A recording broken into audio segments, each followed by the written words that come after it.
Tukaj pa imamo en krasen primer za malenkost večjo gredico na grobu, in sicer eno tako modno kombinacijo, namreč vedno bolj se izogibamo sajenju takih zelo preprostih, enostavnih zasaditev, samo z eno ali dvema rastlinama.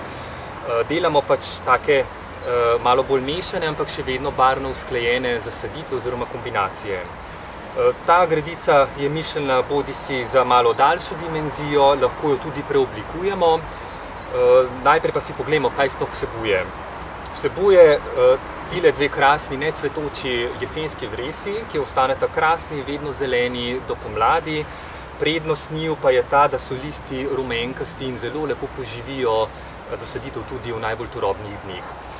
Potem še naslednja, vedno zelena trajnica je tale šaš sorte Evergold, ki lepo ohrani to barvo listov tekom celotne zime.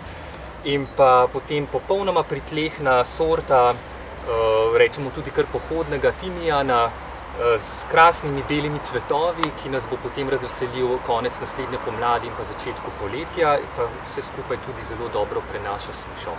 Tudi tu smo za cvetoč dodatek dodali potem še dve drobno cvetoči rumeni mačehi.